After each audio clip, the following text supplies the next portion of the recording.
Sorry about that. I wasn't sure if it was a good time to call.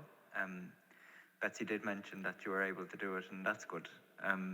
What was it? They've been keeping me up to date as much as they can in any way.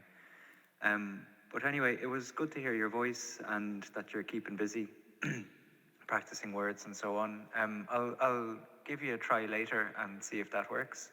And in the meantime, take it easy, and I'll talk to you soon. Okay, bye-bye. Between the scattered fragments of shattered worlds, there exists a latent potentiality, and yet, as the world continues to be shattered, the question of how we orient ourselves to loss will become increasingly important. The voice recording you just heard was the last one that I sent to my father, dated April 5th, 2021. He passed away in July of that year, meaning that while I was finishing my thesis and writing this text 3 years ago, I was sitting with him as his words became tangled, helping to create assemblages from leftover protein bottles. I remember hearing how he wanted to be an artist as a child, and I had always intended to do a project with him about these funny little things that he was always making. What is happening here is perhaps a step in that direction. For the last year of his life, my father worked in the garden in front of the house. When he was no longer able, I put on his work clothes and took over. I remember looking down, seeing his shoes, his torn work shorts, his body warmer from Lidl, and thinking, is this what he saw every day? If separations start where I end and you begin, then the biggest transgression of all is to cross that threshold.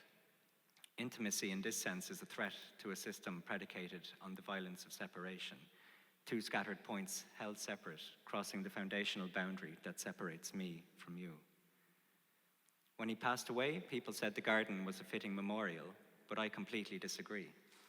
For him, it was not something that would ever complete.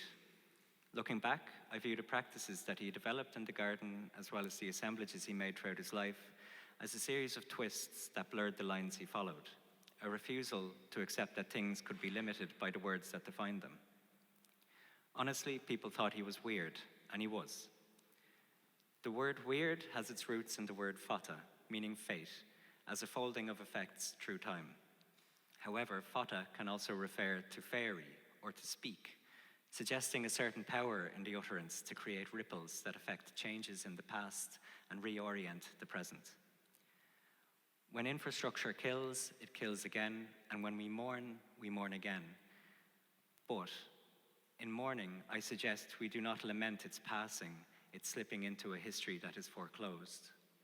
Instead, I suggest that we find ourselves bound in our differential experience of a loss that connects other losses across space and time.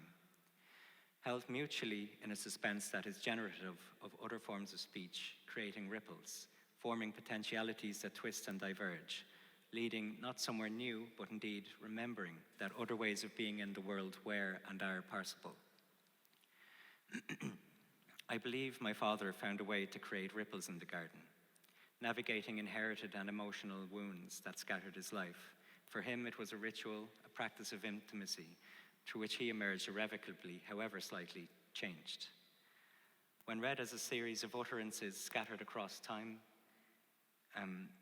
the garden becomes an incantation, a song that oscillates from turning to becoming, a lament for shattered worlds.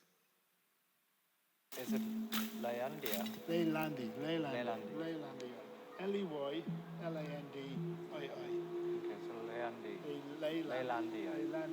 Leylandi. We're normally called Leylandi.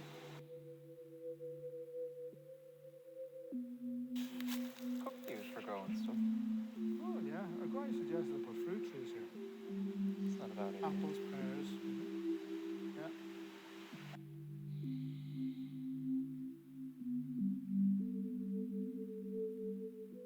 This comes from somebody's garden. Yeah. Someone threw that out. Okay. I just stuck it in there just as a feature. Stones? Oh, they come out of ground. Oh, okay. That's that's mint. You put your hand on Oh, it. really? This? Yeah. Oh. Is it mint or no? Here it is. It's oregano. Oh, okay. Yeah, that makes more sense. Whoa. There's mint. Oh no, That's rosemary. That's rosemary. Have you got time? Huh? Time. No, the plant. What was for? Time. I don't think so. Is this a dolmen sculpture you have over here? Yeah, well, it's anything you like. It's like that. That's right. You know all about that. Which? This one. Oh, no. There again, I found them. Yeah. No, I got rid of them. Okay. I'll make a footpath out. Okay. The weight of that now is a hell. Yeah. Just I thought you made it a dolmen. No. I thought that was a dog. Oh, that? Oh no. Yeah, no. I was using the black burnt sticks as a kind of an artistic Yeah. thing. Yeah, there's cans over there. Oh, no, they're there. I found them. They're there since the dawn of time. They're there a long time. I think this is mint.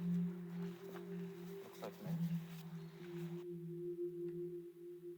But there's a lot of wildflower seeds in there, as I say. And anything like I see a bit of grass come up like that, take it up. Try and keep it grass free So grass is illegal. in a flower bed. Okay. One of the most hated plants in the world is dandelions. They are beautiful. If you see one now, absolutely magnificent. The flower up. If I had a flower bed of dandelions, I think it would be magnificent. You just Yeah. look at that. I have one of these other ones here. You just look at that. Is that not beautiful? Magnificent. But it's horrible in grass. But they're absolutely magnificent flowers. Same with a daisy. Look at it. Same with a daisy. It's a beautiful plant. Flower. Look at it. If you actually look at it, look at that. How beautiful, isn't it? That. Oh, I like daisies. Yeah. That's why I've left them all around the trees. See that bunch there? I didn't take one single daisy out that I could avoid. What would you call it? I don't know what to call it. The copse, the gardens, the space, the site, the blog, the mess, the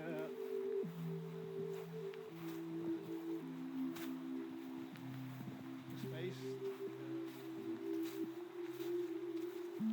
the patch, the garden.